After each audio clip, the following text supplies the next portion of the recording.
Hello and welcome to this new episode of Bootstrapping Your Dreams Show. I'm your host Manoj Agarwal, and today we'll be talking with Kasim Aslam. So, Kasim is a founder and CEO of Solutions 8, a globally recognized leader in Google Ads management.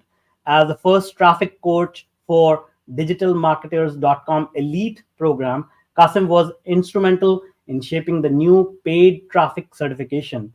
He co hosts Perpetual Traffic, a podcast ranking in the top 0.5% podcast in the world, and is the co-founder of the Driven Mastermind, a premier marketing mastermind community. His book You vs. Google became the Amazon #1 bestseller in both advertising and marketing, two of the most competitive non-fiction categories. Kasim's entrepreneurial journey includes launching four successful businesses that reached 7 and 8 figures, and two of them culminating in successful exits. Recognized as a Person of the Year by AZIMA in 2017, Kasim also was named one of the top 50 digital marketing thought leaders in the US by the University of Missouri in 2020. His expertise extends to authoring The Seven Critical Principles of Effective Digital Marketing, a book celebrated by Book Authority as one of the top 100 digital marketing books of all time. Wow, Kasim, welcome. I'm sick of myself just having heard that. Well, you deserve all this and more accolades. So you have done so much in your life. You have achieved so much. I would like to go a little bit deeper and learn a little bit about your history. Like, how did it all start? How did you get here? What's that journey like? Yeah, I like to say I'm the world's greatest failure. Mhm. Nothing that I've ever done really started with any intent, at least not the intent that was the ultimate culmination. As an entrepreneur, I just wanted to be an actor. Oh, really? I was a wannabe actor as a kid, 18, 19, 20. And I needed something that I could pay the bills with, but still be on set. And the joke when you're on set is it's hurry up and wait. So you have a lot of time on your hands, but it's not predictable time. So I started trying to outsource anything I could outsource. That was the idea is, if I sell it and then I have somebody else do the work, I'll have time to act. And that led me down the rabbit hole of, however many failed business endeavors before I finally started kind of finding my way. And that's the short version, Manoj, of a longer, probably sadder story. Yeah. I can imagine. I think just looking at our hairstyles, one of the greatest achievements you have is this nice flowing flock of hair. But that's a conversation for a different time. Um, so as you were sort of pursuing your passion for acting, how did that passion like give way to digital marketing? How did that shift to a new domain of yours? It was practical, to be honest with you. I ended up, I got married, I had kids, and through that evolution, people want very aggressively for you to pay bills. I found out that it's not a polite suggestion, and so my whole life's focus just began to be safety and security. And Mhm. I was raised by a blind single mother on Social Security disability in Albuquerque, New Mexico, which is Wow. something I've said a lot, as you can tell by how well rehearsed it is. And so Yeah. we're welfare babies, me and my little brother, and we're welfare babies from a city that's not like, if you've ever been to Albuquerque, it's not a super fun city to be from. Mhm, mhm, And so safety was not an ever-present reality. mhm. Uh, and when I got married, and then more specifically when I had kids, I kind of got really obsessive, like traumatically obsessive with, I needed the whole rest of my life secured right now today. And Mhm. the truth is that's a money problem, right? Like most problems are money problems. Um, and so I started to get really just focused on how to make money, how to keep money, how to save money, how to invest money. Mhm. And I think it's really important for entrepreneurs. Money is a dirty topic for a lot of people, and I think that's tragic. I think entrepreneurs have to get good at the game of money, because Mhm, that's the mhm. game we're playing, even if they don't. And not just entrepreneurs, everybody's playing the game of money, like it or not. Yeah, So you might as well spend some time getting good at this game. yeah, absolutely, absolutely. Now my next question is, like, coming from a creative field like acting and digital marketing, especially these days, it's all like very methodical. It's data based. It's almost like a scientific approach. But did your creative side help you in this methodical world of digital marketing? Yeah, I think entrepreneurship is a creative endeavor. I think I don't really think of myself as a marketer, to be honest with you. I know I'm nerd famous in the marketing space, but Ryan Dice says something that I've always really liked. He goes, I just play a marketer for TV. And I felt Mm-hmm. that way too. Like that was the role I had to assume in order to make the company successful. But what's funny about it, man, is like I built the #1 ranked Google Ads agency in the world. 200 clients, $100 million in ad spend. Sounds like a really big deal, right? I've never run a Google Ads campaign for a client in my life. So Mm-hmm. there's a whole lot of acting there. Now I'm not lying. I never told anybody I'm the smartest Google Ads guy. I would just say we have, and then I'd go and I'd find that talent. And so I think entrepreneurship and acting are very similar in that you're playing the part that's necessary for wherever you are in that moment. And that part evolves. There's a huge difference in who you need to be when you're a solopreneur than when you have employees. There's a Mm-hmm. huge difference in who you need to be when you have a few employees to when you have middle management in a big organization. There's such the same business at different revenue levels is a massively different business. A marketing agency at $500,000 gross revenue versus one at 2.5 million revenue versus one at $20 million revenue. Like there's nothing about those businesses that are similar at all. Mm-hmm. Mm-hmm. And even though they look like they're the same business, same offering, same client, it's just a totally different undertaking. And what's necessary for each of those businesses is completely and totally different. And so Mm-hmm. learning to play the role and that's really hard for entrepreneurs because everybody wants to play the role that they want to play. Yeah, And yeah, yeah. whoever you are dictates who that role is. Um, for your business, though, you have to play the role that your business needs. Yeah, yeah. And learning that lesson early, I think, really kind of enabled me to be able to evolve as my business evolved. That's very insightful. So I'm guessing you recommend people take some acting classes if they want to get into You sure entrepreneurship. could. You know what I would do is I'd go take improv, Yeah, acting classes, scene study, all that stuff. Meisner, like there's some benefit to it, but man, go take some improv classes because yeah, that will pay dividends for sure, no matter what you do for a living. absolutely. Yeah, I agree. All right. So sounds like you are really really good at figuring out the who, not the how. Like you are able to connect the dots and then play the part, right? So, and I think I've seen this in your talks, in some of the sessions that I have attended with you. How What is your secret of finding the right people? Because I think success relies on people, and that's where most entrepreneurs, leaders, they fail because they are not able to find the right people and surround themselves with the right people. But you have been able to do it successfully at scale. So what is your secret? Yeah, well, I think the first thing is a mindset shift. I can't tell you how many times I talk to entrepreneurs. More entrepreneurs than not believe things like the classic cliches. There's no good help these days. If you want something done, do it yourself. Nobody's going to do it as well as me. Not only is that not correct, it's hubris, it's stupidity. If you really believe, I'm not talking to you, Manoj, I'm talking to let's say Yeah, yeah, yeah. the archetypal entrepreneur. If you believe that you're if you're everything that needs to be done, you're gonna do, and you're gonna do it better than everybody else. Really? You know what I mean? So you're in your organization, you are the best at everything. You're the best graphic designer, the best copywriter, the best funnel builder, you're the best salesperson, the best client manager, you're the best strategist, you're the best at automations, you're the best at finance, you're the best at recruiting. So either you are superhuman godlike prowess, or maybe there's a mindset shift that needs to take place. And I'll tell you, I am and have been and will always be the dumbest person that works in my organization. Mhm. Everybody who works for me is smarter than me along the level of analysis that I choose to hire them for. So to find people first is a mindset shift to know that people are a miracle. Mhm. Everything amazing that's ever been done has been done by a person, Yeah. right? Even with AI, like you can track that back to the person that developed the AI, prompted the AI, used the AI. People are a literal miracle.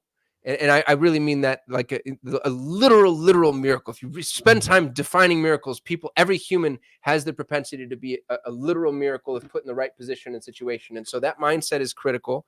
And then once you have that mindset, the next key that I think every entrepreneur really needs to embrace is stop trying to get more for less. Business owners, and we're all guilty of this, I was as a young man too, are constantly trying to pay less and get more. And the problem with that is it's a non-scalable model with an instant fuse. That fuse is burning, and the minute that person can get a little more money from you, they're out. The key with people, because people aren't commodities. Entrepreneurs think that people are commodities, and they're not. We talk about people like they're commodities. We treat people like they're commodities. We think about people like commodities. We're trained to think of people as commodities. Every business book you've ever read, more or less. But a person's not a commodity, because a person can do things that commodities cannot do. And so when you try to pay less, you're going to get a human who acts like a commodity. Pay more.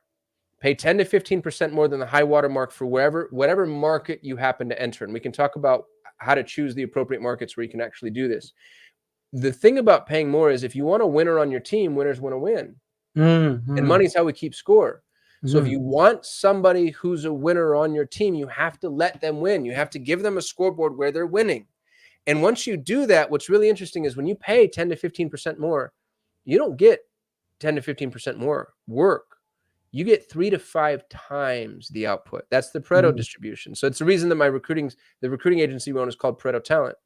And the thesis behind the Pareto distribution, which was developed by an Italian economist, I actually think he was a mathematician turned economist, is 80% of your output comes from 20% of your input. It exists in every organic ecosystem, which is crazy. Like 80% of the milk comes from 20% of the cows. 80% of your income comes from 20% of your clients. And 80% of your work is done by 20% of your staff. And if we can embrace that paradigm, you can go find those, and you can over-index and over-engineer the 20%. So my agency that I sold is a really good example. I sold an agency in 2022. I sold it for 8 figures, which it's not yacht money, Manoj, but it's I never have to work again money. And I was able to sell this little business for 8 figures because I had a marketing agency that had 40% margins in an industry that averages 15% margins. So massively over-engineered, over-indexed for success. And I did that because of people. I had really amazing, that was the one question everybody kept asking me is, where do you find these people? And the secret is they're everywhere. Every human is a miracle. You know, it's that Einstein quote, if you judge a fish by its ability to climb a tree, it'll spend its whole life thinking it's stupid. Find that person's, you know what I mean? Find their unique ability, find their tree climbing ability, and then show them how freaking smart they are. And I've been able to do that a bunch of times. I've built multiple 7 and 8 figure businesses. I've had 2 exits, and I'm not the smartest guy that you know what I mean? And I'm kind of proud of that. Like I'm not self-deprecating. I'm not whatever, downplaying my capabilities. My one really amazing skill is finding people that are smarter than me and then putting them in a position to where they can really perform in their realm of genius. And that's what entrepreneurs need to do. That's how you scale an organization. That's how you have mailbox money. That's how you make money without having to work every day. So I don't know. How did I do there? Did that answer the question? Absolutely. No, I completely agree. I follow the same principles in my life. Bringing it back to that, like, you mentioned that you come from humble beginnings, and that resonates with me. Like I come from humble beginnings myself, working in a factory in India and all. How did that shape you? Like you become more hungry, but you also become more resourceful. And I believe with the passion that you speak about people, I have the same passion. You also understand the value of people around you. Does that coming from a place where you don't have a lot of resources and you have to count on other people and look at their abilities? Or no, I never really thought about that. I never connected those dots, Manoj, until you just asked me that question. I don't know. I hope so. I know my drive and my thirst and my hunger comes from humble beginnings. I drive a 40-year-old Honda and I'm a decamillionaire. Like there's a problem there. I need some therapy, right? Like I live in a house that's 2 tax brackets beneath where I should be, but it's because I never want to get caught off guard. I never want to. So I know that my background plays very heavily into my mentality. And And it's funny that you say that, just following that stream of consciousness. When you're poor, what Steinbeck has this great quote. It's a beautiful quote.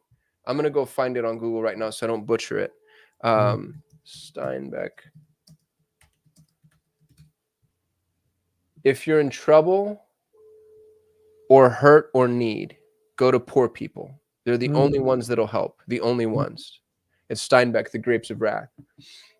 And I found that to be true. And I'm not saying I found it to be true that they're the only people that'll help, but I coming from humble beginnings, and my mom was blind, and the amount of people that really stepped up to help her, to help us, it was not insignificant. And it's so I take umbrage with the term self-made. Like, I can tell you I'm self-made in that nobody gave me money, but the amount of people that helped me along the way, dude, it's incalculable. And so I know my deep love and appreciation for people at an absolute minimum has to at least include those experiences. Yeah. And I feel like that care for people is stronger. Again, this is my speculation because I feel it is stronger and more attractive than the 10 to 15% premium that you pay. Oh, dude. Yeah, that's the other piece too, is nobody should ever worry about money. That's the worst thing, though. You've done it and I've done it. Worrying about money, we don't contextualize it properly in our mind. Worry about money is the 21st century equivalent of being chased by a lion. You know what I mean? Like, on an anthropological scale, the worst thing that could happen to you on the prior timeline of man, as we were working to survive, is being chased by a lion. It meant something was going to eat you. Well, the closest equivalent we have today of something's going to eat you is I don't have enough money. Because it's close to the same thing, just not as immediate, right? It's like, I'm not going to be able to survive on a long enough timeline. And so when you don't pay people well, you put them in a position of having to worry about money. And if you can take that worry off of the table for most of the labor force, it's unbelievable what happens. Like, their productivity comes up, their creativity comes out when they move from survival into thriving. Like, there's just something really magical. And this is why I like international labor so much. It's hard to do that in a domestic market. I can't, as an employer, I can't compete in North America, period. I can't compete against Google, Apple, Facebook, Microsoft, Amazon. Not just financially. Like, even if I could match what they're paying, I can't compete with the cachet of working there, or the opportunity that you get if when you work in those organizations, or the benefits that they offer. I mean, it's unreal. Just the PTOs, some of these, like maternity and paternity leave. I'm like, I could never touch that. But when I go to Argentina, I can pay somebody $3 to $5. The average Argentinian is making $200 to $300 USD a month. I can pay them 3 to 5 times that. Imagine making 3 to 5 times your peers. And I get people like, I have a gentleman that works for me, Esteban. I love him to death. He's my personal CFO. He manages the finances of all my businesses. He tells me when I'm profitable and when I'm not. He manages my real estate portfolio. Dude, the poor guy just lost the geographic lottery. If he was born in the States, he'd be the CFO of some Fortune 1000 company. Sucks for him. He works for me, but I was able to. He gets to work from home. He has his little boy just turned 1 year old. He's been working with me since his boy was 4 months. He gets to work from home, see his son every single day. Doesn't have to commute. Gets paid 3 to 5 times what he'd make domestically. Gets to be a college professor because that's where his passion is. So he actually has some time to do those things. And it's this wonderful, beautiful, symbiotic relationship. And it's birthed from something ugly. It's birthed from the financial arbitrage available because of the petrodollar and the fact that we artificially suppress other economies.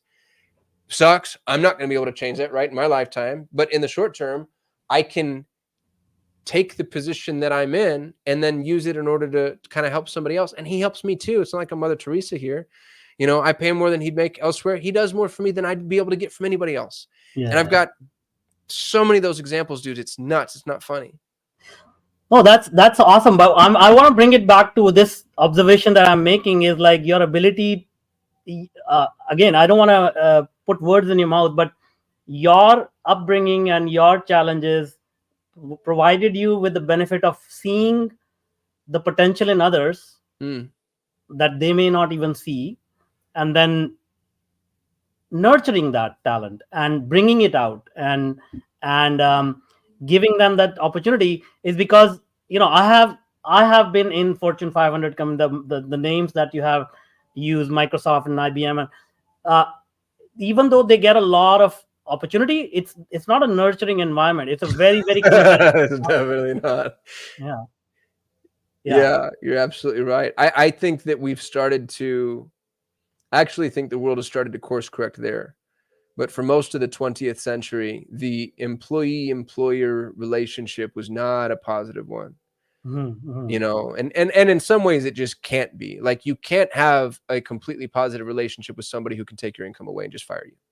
Nor from an employer perspective can you have a completely positive relationship with somebody that you rely on to the extent that we rely on some of our employees. There has to be a tension there. There has to be. But that doesn't mean that it needs to be distinctly negative. mhm, And there's something that I'm going to use a word here, dude, that'll just get, we'll take it where it goes, but makes a lot of people uncomfortable. There's something to be said for love. mhm, There's something to be said for loving on folks and for just really seeing them for what they are and what they could be and what their potential is. And love is in so many ways, it's ineffable and ethereal and nebulous, and it's hard to describe. And I still can't describe love. I've walked through that thought exercise hundreds of times maybe. And yet I know it's one of my highest values. And there's no reason not to use it in business. There's no reason mhm, not to try to love somebody. Both is a noun and a verb, you mhm, know, and I think it does. It puts you in a position to really be able to see what somebody's capable of. And people feel that. You feel when you're being loved. You feel it.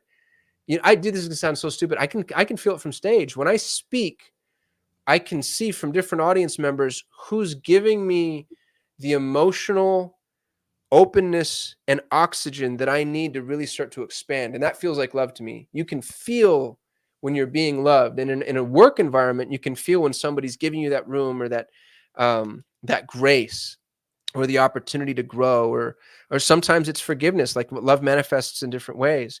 And when you feel that, you feel empowered. Love is empowering.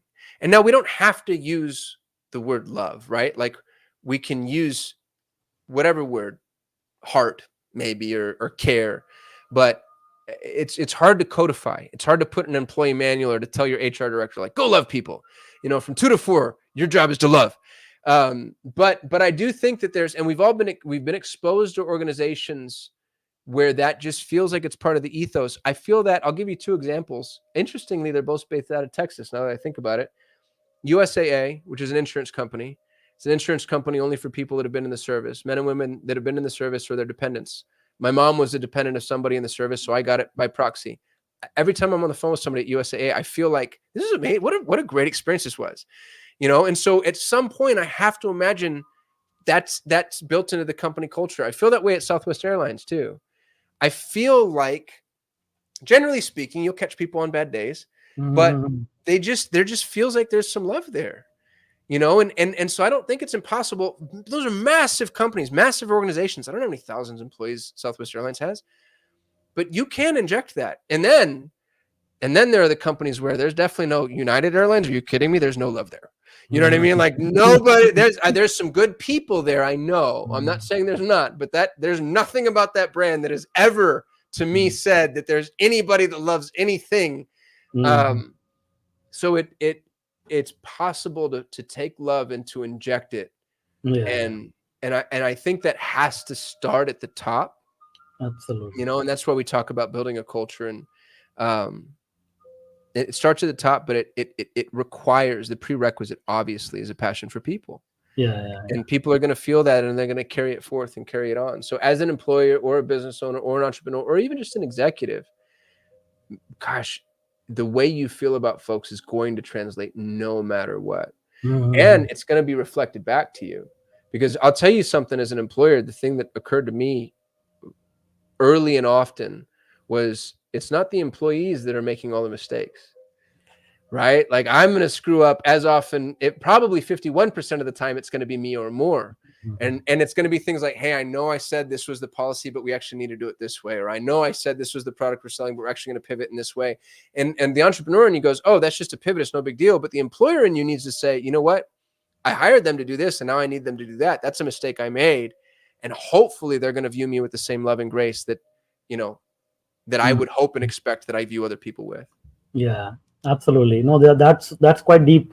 The way that I look at it, in terms of these emotions, like, if we consider human beings as just bundles of energy, these emotions are basically resonance between the waves of those energies. So if it Mm, starts at the top, the resonance. I mean, even when we think about electromagnetics or wave theory or whatnot, you read it very clearly that if two waves with the same wavelength, they start to coincide, their potential energy starts to multiply because it's mm. feeding off of each other, right? I love that example, man. I think that's such a good point. It's what somebody was telling me about this yesterday, and I think it ties in with what you just said. It was my little brother. My little brother went and he saw this display of sound bowls, and this woman was playing these sound bowls, and they're beautiful if you've heard them played. And then she put water in the sound bowls, and she showed him Mhm. the ripples and the way the water responded to sound. And then she said, "We're 70% water. You respond to the sound the same way this water does, and you just don't even realize it." And maybe I'm reaching, maybe I'm not, but I feel like the same is true for like those ripples of emotion. And to amplify the impact a little bit, if we just carry this thought exercise forward, Jordan Peterson has this fun talk where he says the proper way to contextualize yourself is that you're a node in a network, and information propagates in a network manner. And if that's true, everything you do matters. Everything you do, everything you say, everything anybody sees you do, because your ripple extends beyond your person. It extends into other people. And so Exactly. like you're a sound bowl, and if you're playing love, the sound bowls around you are going to play love, and then the sound bowls around them are going to play love. And, I mean, dude, it gets super Pollyanna really quick, but maybe there's some truth to the fact that that's all it would take to fix the world, is if we all just played love a little bit more, Yeah, exactly. Yeah, I mean, I go to these sound baths. These are very powerful practices for sure. Oh, I've never Um, been. What's a sound yeah, bath? it's like the universe is basically a bunch of energies floating around, and sound is the most powerful energy human beings possess. Because if you think about it, the human species doesn't have a lot of difference from other species. Like chimpanzees are like 99.5% same DNA or something, but Mm-hmm. we have the ability to express our emotions through sound. Like Yeah. our speech is what connects us as a species into one. Like if you think about books, written language was invented about 7,000 years ago, but all that wisdom is like condensed emotions, condensed thought on paper. And when Wow. you read a book, it's basically thawing that condensed thought, and again creating those wave patterns in your psychology, in your mind, in your heart. So that's the idea, like speech, sound. And if you go to these sound baths, they actually like bathe you. They're like actually like surrounding with these positive sound energies that your mind, body, and soul responds to. Dude, that's so cool. I want to go to a sound bath. I'm sold. Hmm. Hmm. Yeah. I Yeah. live right next to Sedona, and I bet you there's a billion sound baths Oh, today in Sedona. yeah, Yeah. absolutely, absolutely, absolutely. But yeah, these are powerful thoughts, powerful paradigms that people should adopt. And I, really thank you for sharing these things, because not a lot of people talk about these in the way that you did. Obviously, you're very eloquent, anyways. Now, let me ask you one thing. Like, we are going through another technological sort of revolution, and me being in deep into AI, I want to bring it up. I see a lot of your posts on Facebook, and I see one disclaimer you always mention: this was not written by AI, this was not written by VA. So what are your thoughts around AI, like, and especially when we connect the dots between what we just said, like, if we are able to express our emotion and AI is able to help us express that emotion, it can create wave patterns in other human beings. So, what are your thoughts overall about how AI is changing the world? What are the implications, especially since you are involved in this endeavor of human potential, if you will? Mm. I think it's interesting. I actually think that AI makes human potential more important. There's a quote. I think it's either Bill Gates or it's misproperly attributed to Bill Gates. But somebody said that automation applied to an inefficient system just amplifies the inefficiency. Mm-hmm. Here's the problem with AI: is the whole entrepreneurial world is thinking like, oh, at some point I'm not even going to need people, because I'm going to have AI, and instead of 10 employees, I'm going to have one, and they're just going to use the AI, and the AI is going to do the thing. And there's some truth to that for sure. The problem is, I'll take a benign, my favorite example to use is graphic design, because everybody can wrap their head around it. If you have 10 graphic designers, there's a Pareto distribution there. 2 of your graphic designers doing 80% of the work, maybe not by quantity, but definitely by billable quality, right? And my Google Ads agency was a good example. When I sold my agency, I had 100 employees. 1 employee managed 50% of the revenue. Mm. And every business is like that. People are like, oh, key man insurance, I don't want that. And they try to fight it. And all they do is they flatten the hierarchy. And you don't raise the other employees up. You just get rid of that one employee and you lose 50% of the revenue. So you have to lean into this Pareto distribution. With the graphic design example, if you tried to scale graphic design using AI, you have to have a human. You have to have a human who knows graphic design, who can iterate, who can, still knows all the principles. But if that person is mediocre, let's say they're a C student, on a normal assembly line for graphic design, you can afford to have C students because you have 7 other people around and they're filling in the gaps and they're helping. And ultimately the person will get there, right? Mm-hmm. Your C student can be coached into a B student, can be coached into an A student. But that same C student with the nuclear weapon that is AI, scaled to catastrophic levels in this instance, isn't a net positive, actually is a net negative, because that one improvement opportunity, that iterative step that you would have taken in order to make that C student actually billable, well, they just entered a prompt that repeated that mistake 500,000 times. Mm-hmm. And if you take that and you extrapolate it across every level of analysis within which AI is going to permeate business, you still need human intervention, human prompting, human auditing, and that human became so important because that one decision that person's going to make is going to be scaled to the nth degree. And so people became much more important, not much less. Now, the number of people you need significantly lower, which, to be frank, terrifies me.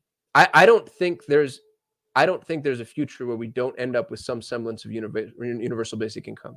Yeah. I think AI is going to replace the majority of the what I'll term, and hopefully the world will forgive me for saying this, but the majority of the remedial workforce. Dude, I think Uber and Lyft are the second largest employer in the United States, second only to the US government. They're autonomous vehicles now. I'm in Phoenix, and Phoenix is where Waymo is doing all of its beta testing. Dude, I see nonstop. There are these cars with nobody in it, and they drive better, and they're more efficient, and there's no downtime, and they don't take P breaks, and they don't need medical insurance, and even in the heaviest of traffic, only 30% of the road is covered, because humans' response time is such that you have to have 2 car lengths between you and the next car, right? Yeah. Autonomous vehicles could be bumper to bumper. Cars' downtime is 98%, right? You're never in your car, even if you commute for a living.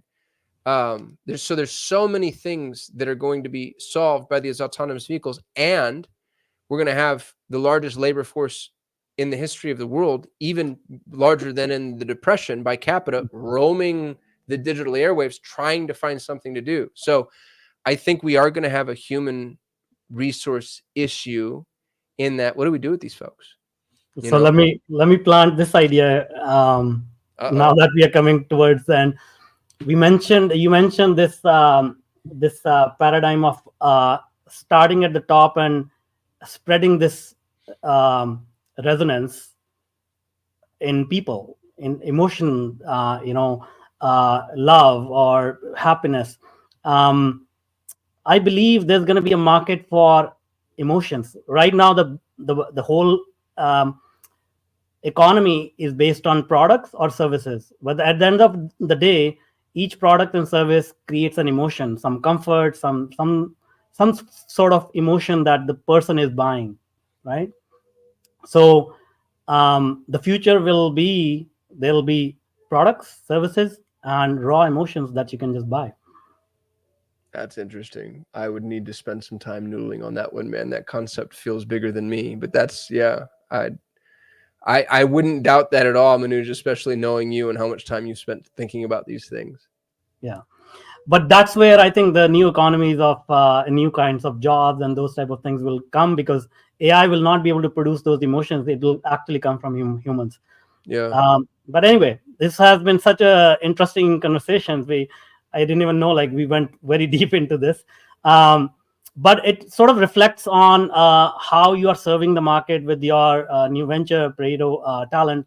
So with that, tell me, if people want to reach out and they want to work with you, they want to hire um, your employees to help them, what is the best way they can contact you?